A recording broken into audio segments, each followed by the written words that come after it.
عليكم أكم نجاجرتني بوليسين تنياغا إدأو في الرسوفا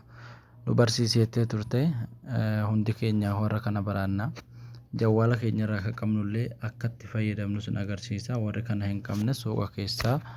جوالا نما هدونو مقابقا فماهي سوقا كان كيسا بوفاتشو دنديساني ورا كبدان مو إيغا كيسا شينتاني بودا دلقبا kuni hiruu ta'uu barachuu qabdanii kun baay'isuu ta'uu barachuu qabdanii inni kun immoo hir'isuudha kuni ida'uudha jecha mallattoo ida'uuti hayyee birris namni gara biyyaa ergachaa oola waan ta'eef nama meenaa baay'isimee eenyuun gaafadha jechuurra ofumaa baay'ifachuu ofumaa hir'isuu ofumaa hirachuu danda'uu qabna hayyee meeha yoo ida'uu barbaade amma fakkeenyaaf birrii kuma kudhanii hajennu wayye birrii kuma kudhanii sanboota maal godhaa ida'uu barbaadeera miti ida'uu irraan tuqadhaa jecha birrii kuma kudhanii ida'uu kuma yoo haqachuu barbaadan asirratti sanatti tuqxaniitu haqxanii kuma 50 barreessume meeqa dhufa kanoo akka argaa jirtan asitti haga hamma ta'u siikaa jechaadha fakkeenya siikaas malee gaati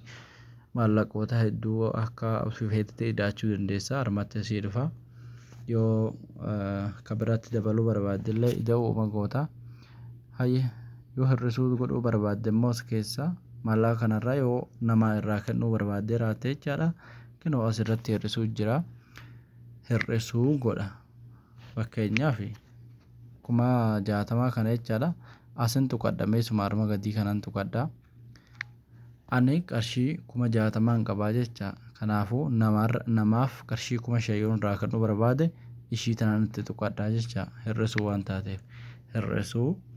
birrii kuma 5 meeqa dhufare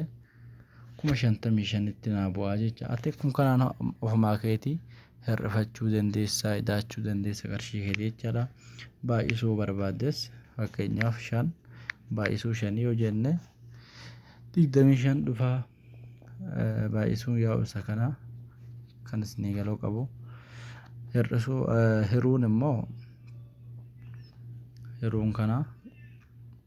kanaafuu yoo hiruu barbaanne immoo hin haqdame birrii 50 hiruu nama 7 kan akka argaa jirtan kana yeroo nama 7 birrii 7 fi saantima dhufaa jecha inni kaas saantima ammaatti isin birrii 7 keessan qabattanii saantima 14 jira akka kanaatti fayyadamuu dandeessan jawwaala keessan irraa isiniin jedhaayyee barnoota keenya irraa kanuma fakkaata baradhaa sila gara kan